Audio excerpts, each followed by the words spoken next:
Pois é, assim, enquadrar o Ulisses Guimarães como um projeto fundamentado na arquitetura moderna, te confesso que, assim, nunca passou pela minha cabeça e pela cabeça também do Alexandre Dantas, que na época era meu sócio, que também trabalhou nesse projeto, nunca passou pela cabeça da gente esse tipo de vinculação. Fazer isso, trazer para cá, para a arquitetura moderna e tal. Assim, nem projeto nenhum que eu fiz na minha vida, eu procurei algo de uma escola específica para dizer, não, essa escola é bacana, não sei o que, eu vou trazer para cá. Não, eu sou um apreciador da arquitetura, de maneira geral, né? E eu estudo arquitetura, claro, primeiro porque eu amo a arquitetura, depois para ver quais são as soluções ao longo da história que cabem na solução do problema projetual que eu tenho no momento. Né? Se pegasse, por exemplo, buscar um exemplo fora aqui um pouco dessa conversa da gente. Se você pegar a pirâmide do Louvre, por exemplo, lá do chinês, do europeu, a pirâmide do Louvre de onde vem a pirâmide? Lá do 1500 a.C., entendeu? O mar 3500 a.C. Tá? Então, assim, o Ulisses Guimarães, de onde veio o Ulisses Guimarães? Claro, ele veio, esse partido dele, da escada, servindo a 2 unidades, tem várias razões para adotar, mas a primeira vez que eu vi esse partido foi no prédio do tempo da Revolução Industrial, 1850, não sei se acho que eu vi no livro do Leonardo Benévolo, que mostrava a habitação popular, eu não me lembro se na França ou na Inglaterra, com esse partido. Tinha a escada central dando para dois apartamentos. Né? E ele é muito bom nesse caso, porque quando você organiza dessa forma, você, assim, colocando a escada no meio e duas unidades, as unidades, elas respiram por um lado e pelo outro. É diferente, por exemplo, de você fazer uma escada, um corredor grande e colocar os apartamentos todos voltados para o corredor. Eles só respiram diretamente para o lado de fora, por um lado. Então, não foi porque era lá modernista, porque esse partido era legal. Entendeu? Esse partido era o que eu imaginava que mais bem resolvia a coisa. E outra coisa também, esse partido foi usado nessas circunstâncias, com essa tipologia, porque havia uma exigência do edital de fazer os blocos em fita, tá? Fazer os blocos mais alongados. O edital te impedia de colocar, por exemplo, 4 apartamentos para um bloco de circulação vertical. Entendeu? Então, os blocos precisavam todos olhar para o mesmo lado. Então, por conta dessas exigências todas, é que esse partido foi adotado. Mas, assim, nada a ver com modernista. Eu jamais pensei, como projetista, em enquadrar os projetos que eu faço em alguma escola. Entendeu? Aliás, eu acho isso uma coisa assim, tu quer enquadrar, enquadra, entendeu? Mas isso não é algo que eu acho que deva ser determinante no teu projeto. Entendeu? Porque de repente aquela escola trabalha ou com formas ou com tipos que não cabem para tu resolver determinado problema projetual. Entendeu? É até surpreendente para mim me dizeres que isso é analisado como, ou tem artigo que fala, eu queria até ver. Sim. Isso aqui é um exemplo de uma arquitetura um pouco mais recente, fundamentada em princípios modernistas. Eu sou um apreciador do modernismo, eu adoro aqueles prédios. Me perguntaram se a nossa melhor arquitetura é essa arquitetura contemporânea, que é essa arquitetura do tipo olhem para mim, ou uma arquitetura que era dos meados lá do século passado, eu prefiro aquela outra. Eu acho ela mais racional, eu acho ela mais sóbria, eu acho ela mais bem elaborada, tá? Do que essa arquitetura contemporânea que é feita para impressionar, entendeu? Mas isso não quer dizer que eu vá, que o Ulisses Guimarães especificamente ou outro, é claro, por eu apreciar esse tipo de arquitetura, talvez eu utilize princípios, né? Mas... Por isso dessa importância também que a gente veio falar com o senhor, né? Porque a gente, além da pesquisa com relação ao artigo, mas nada melhor do que falar com quem participou desde a construção, né, do projeto, para a gente poder entender e compreender melhor o seu olhar, a sua visão. Né? Sabe, o que acontece muito, de vez em quando eu vejo algum artigo estudando projetos que eu estive envolvido, que eu fiz, que eu fiz parte da equipe, né? E eu vejo cada coisa escrita que eu fico, sabe, de cabelo em pé, porque, assim, fico me perguntando por que essa pessoa que escreveu isso não veio conversar comigo, tá? Que eu tinha informações que até ajudariam a compreender melhor o que estão vendo, né? Aí, de vez em quando, eu me espanto, entendeu? Colocando umas coisas, que coisa estúpida, entendeu? Eu me lembro uma vez que eu li um sobre a vida da barca, das pessoas falando, onde é que vão criar porcos? O projeto não presta, porque as pessoas não podem criar porcos lá. Não pode criar porco em meio urbano, entendeu? Precisa de licença ambiental para criar porco, né? Então aí tu olha as pessoas, se essa pessoa que escreveu isso tivesse vindo conversar comigo e levantasse essa questão, diz, olha, meu filho, não pode, entendeu? Eu entendo que a criação de porcos lá é uma maneira das pessoas arrumarem algum tipo de grana para complementar, né, a comida, né? Até mesmo uma certa cultura local, né? Mas ela não se implementar tem certas normas, né? Cara, o esterco do porco, ele é 7 vezes mais agressivo do que as fezes humanas, entendeu? Então não pode, tá? É que nem, às vezes, eu já trabalhei em alguns projetos, assim, de reordenamento de feira, o mesmo de comércio de rua e tal, né? E a gente preparava com situações, como, por exemplo, as vendedoras de tacacá, que não é só tacacá, é tacacá, tacapá, vende refeição. E vende refeição no meio da rua. Nem que haja, digamos, princípios, cuidados e tal, isso é uma coisa que a saúde não pode aprovar. Então, olha o seguinte, a pessoa não vai poder vender mais comida no meio da rua. Aí dá uma celeuma enorme, e mas eu estou vendendo aqui há 20 anos, mas eu vou dizer o quê? Eu vou fazer lá uma barraca para vender comida no meio da rua, sem nenhuma proteção sanitária. Para onde vai o esgoto? A gente vê, por exemplo, eu já frequento, como todo mundo, lá na caseira. Já vi muitas vezes pegaram a bomba e jogaram, entendeu? O restante do jambu, não sei o quê, da cuia e tal, na drenagem, entendeu? Está errado, cara, isso é um absurdo. É cultural? Sim, não é porque é cultural, entendeu? Que a gente vai reproduzir, que o poder público vai legitimar esse negócio. Então, essas escolhas do projeto foram mais pela utilidade em si do que por qualquer fonte de inspiração modernista. É assim, quando a gente faz um projeto, as decisões da gente nunca estão fundamentadas numa coisa só. Quando tu tomas uma decisão de projeto, é para resolver uma série de coisas. Aliás, eu vou dizer o seguinte, olha, vou dar um abraço. Não tem problema. Eu gravo um abraço aqui. E aí, que tal? Gostava do jogo? Tudo bem? Tudo bem.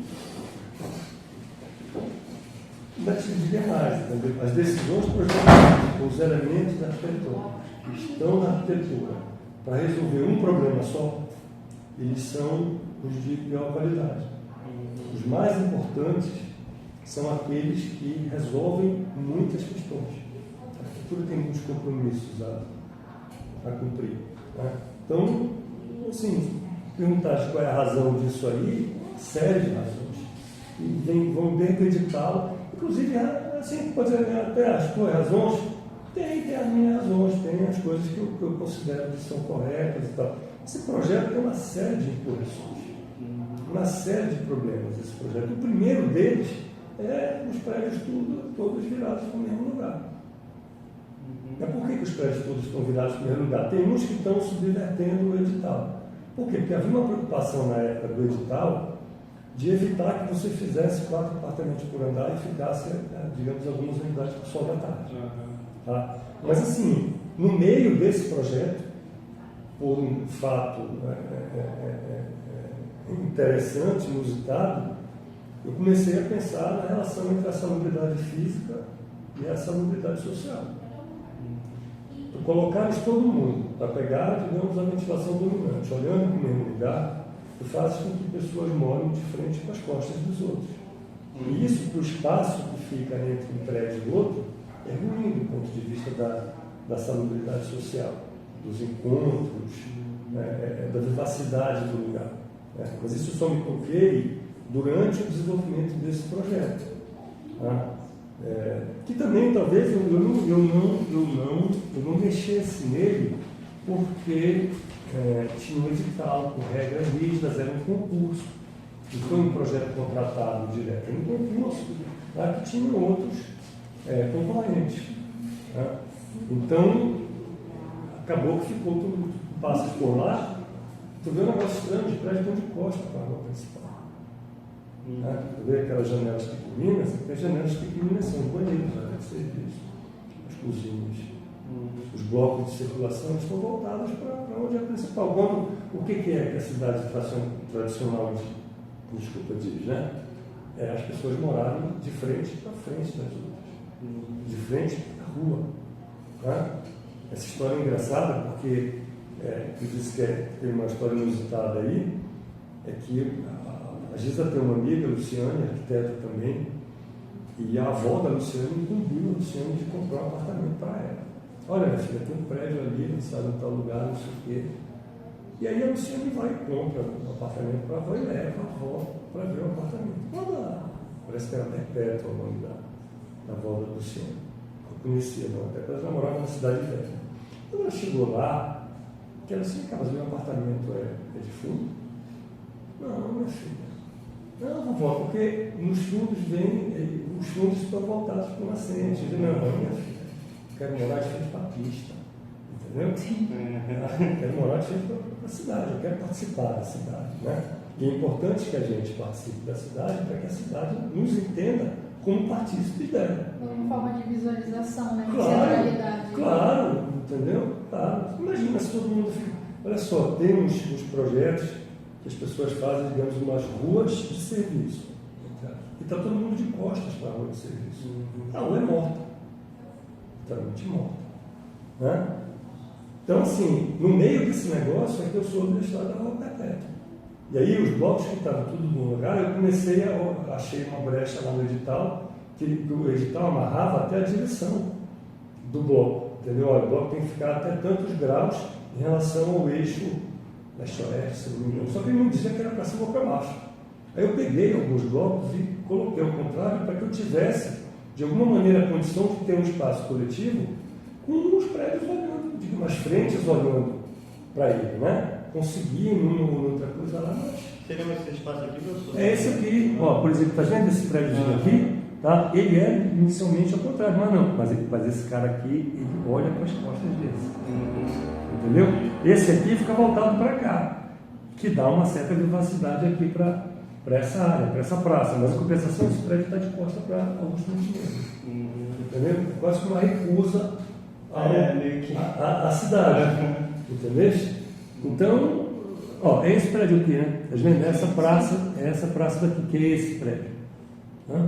Então eu peguei no edital e girei esse e esses dois aqui lá de trás. Que deu certo movimento lá e tal.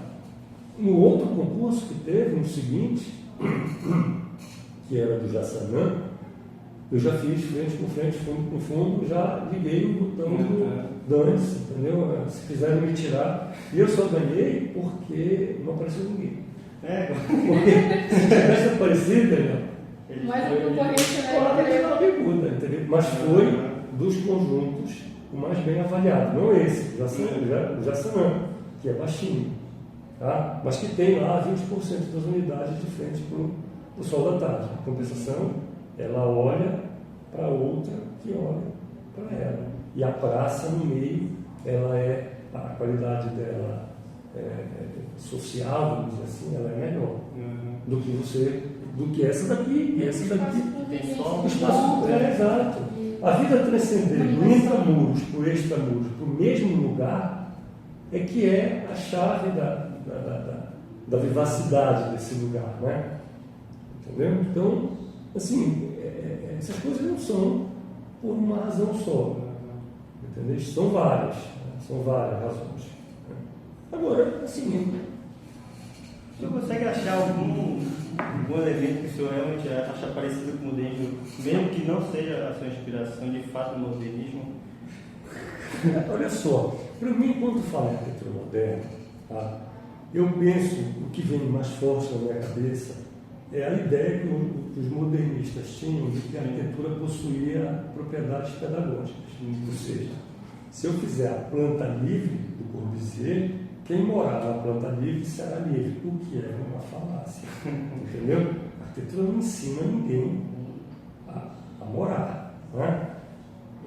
Do ponto de vista formal, assim, se tu me disseres que os elementos todos que estão colocados nesse projeto, eles têm uma razão de ser, tá? Não existe aí, ou se existe pouco, nada que tenha só o papel de enfeitar, um papel plástico, eu posso dizer que isso talvez fosse uma característica moderna, porque a modernidade ela abolia, né, o ornamento.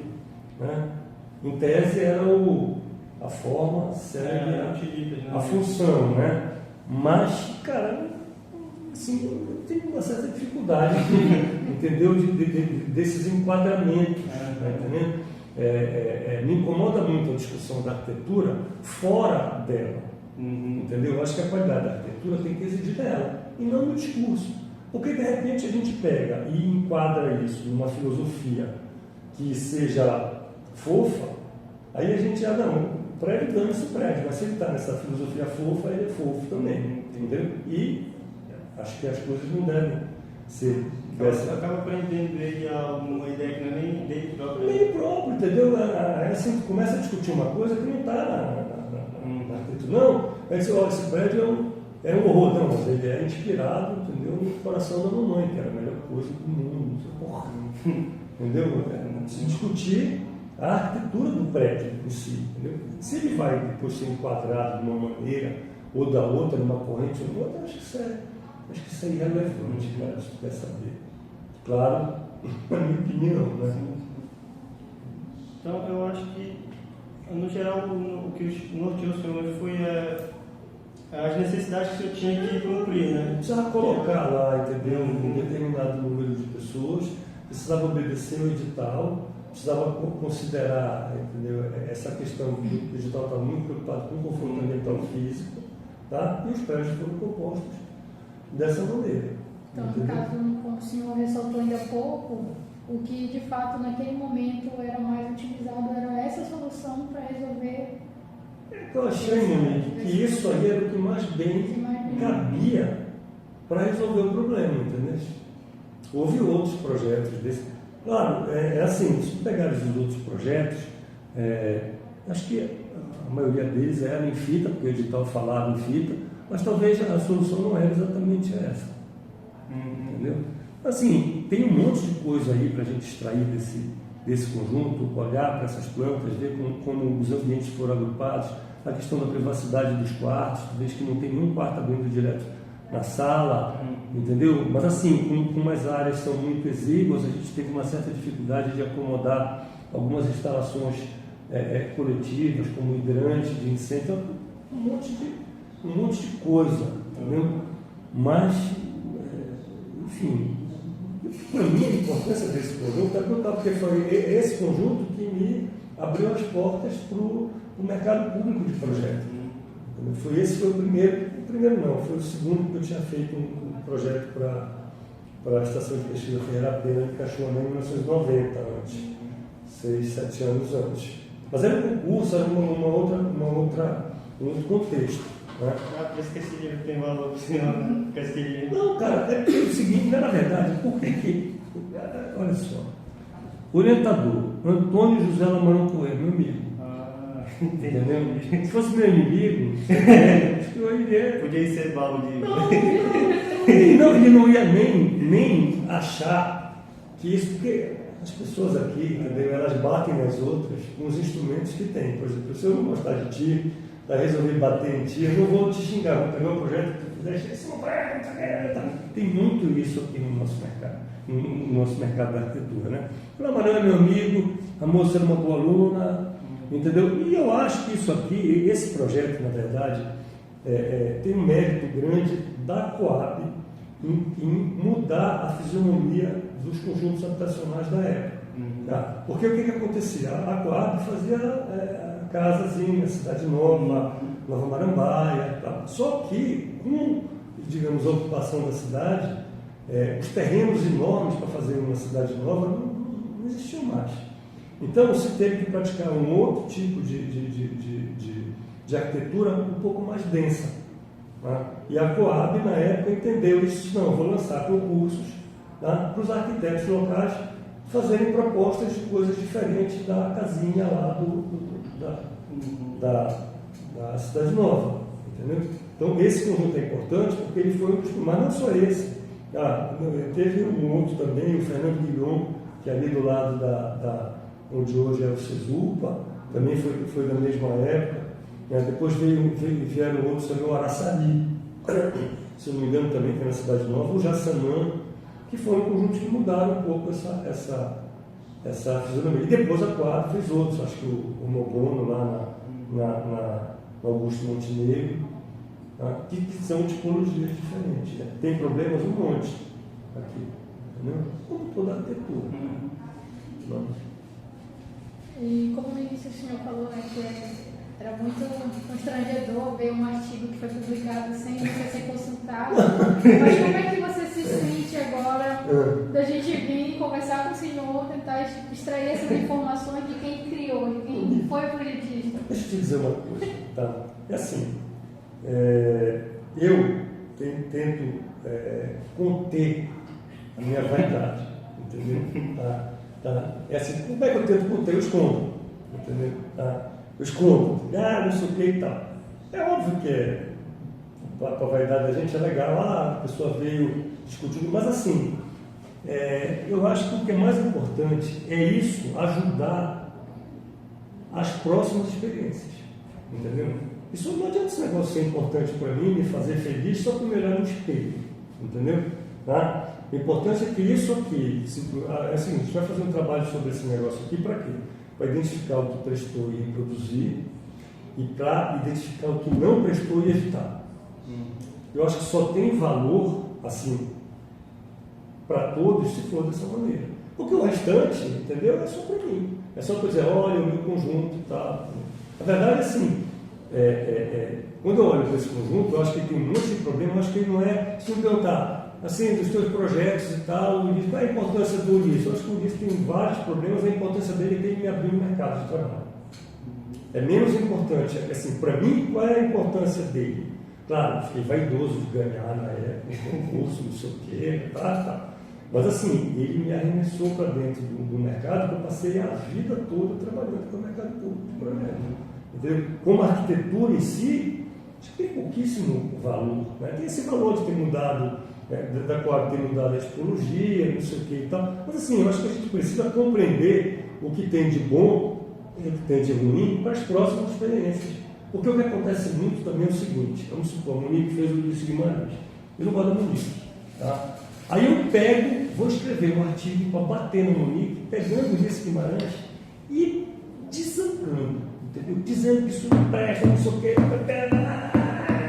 Tá. Aí o que acontece? Isso coloca as coisas assim, patamar lá embaixo.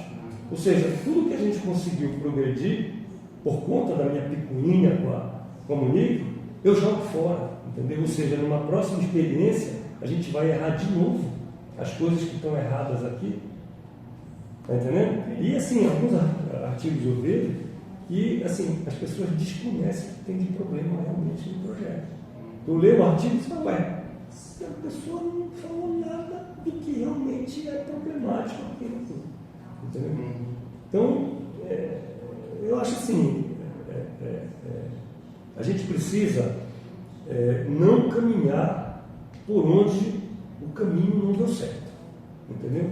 Se eu pego a experiência da Monique ou do Daniel e digo que nada presta do que eles fez, do que vocês fizeram, quando começar de novo, vai andar de novo o trajeto que vocês percorreram e que não deu certo. Né? Então, o que eu lamento é isso, entendeu? Que a gente ainda tem uma outra coisa, assim, que se a gente começar a pensar, a especular sobre isso, não nesse caso especificamente, mas, por exemplo, a questão da Vila da Barca. Tá? A questão da Vila da Barca, eu acho que é um dos projetos mais agredidos, tá? Dos que eu já tive oportunidade de trabalhar. Né? E um dos grandes discursos sobre a Vila da Barca é de que o modo de viver ribeirinho foi agredido. E aí, o que é o modo de viver ribeirinho? Primeiro, a Vila da Barca não é uma comunidade ribeirinha. A Vila da Barca é uma comunidade urbana à beira da Baía do Guajará. Porque o ribeirinho ele tem um outro tipo de vida. Tá? O ribeirinho ele vive do que ele planta, do que ele caça, do que ele pesca, entendeu? A Vila da Barca não, cara, é uma comunidade lá no coração da cidade, perto do centro, não sei o que tá? E assim, vive numa situação muito insalubre e que o poder público tem que se meter lá. Por quê? Porque as pessoas morrem lá de doenças de veiculação hídrica, lá a maneira como as coisas estão organizadas, entendeu? A criminalidade, enfim, não que a criminalidade seja, digamos, que ocorra só dentro da Vila da Barca, entendeu? Mas assim, ali dentro da Vila da Barca, pela situação que aquelas casas estão colocadas lá, o carro de polícia não entra, como não entra um carro de bombeiro, como não entra um carro, uma ambulância, entendeu? Caminhão de lixo. Então, aquilo precisa ser, de alguma maneira, arejado, aberto. Né? E aí vem a universidade e escreve um negócio sobre a Vila da Barca, dizendo que aquela coisa não pode ser mexida, porque aquilo faz parte de uma cultura, vamos dizer, uma cultura local, uma coisa, entendeu, que precisa ser preservada. Aí o poder público, que já não quer se meter ali, porque o poder público, de maneira geral, governa para a elite.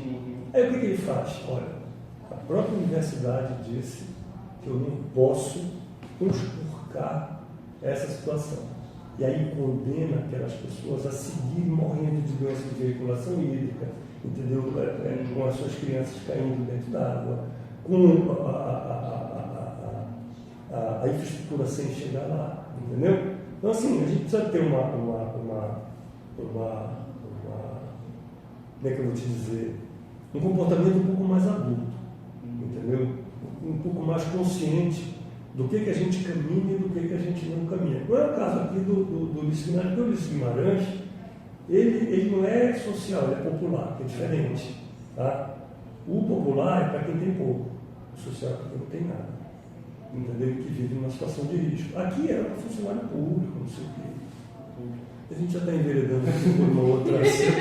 Tem menino da Cacóide, da gente lá. Não, eles estão felizes porque eu não estou na orelha dele lá, apurrinhando, entendeu? Então é isso, pessoal. Acho que. Tá, vocês querem gostar? Sim. Mas é só pra gente. Quem é o Mércio? Tu, o Nico não gosta da sei. Monique. Não tem Então não é essa Monique. Porque ele tem mais. Não, mas eu não Noção, pretendo não tem levar nada. não, pessoal. Vou só tirar umas fotos mesmo. ver. Cara, isso aqui é uma avaliação pós-ocupação. Então a gente queria te agradecer, professor. Eu que Pela sua agradeço, atenção, cara. pelo seu tempo. Isso é uma coisa que eu gosto muito, é de falar sobre arquitetura e de tentar dizer para as crianças para não andarem em determinados caminhos que eu andei me lasquei. Aí a gente vai fazer um vídeo, Tá. aí a gente vê o link pro senhor também ver, né? Pô, cara, sou ruim desse negócio, me desculpa. Né? Não, bom demais. Depois tu me manda, entendeu? Corta aí o xingamento.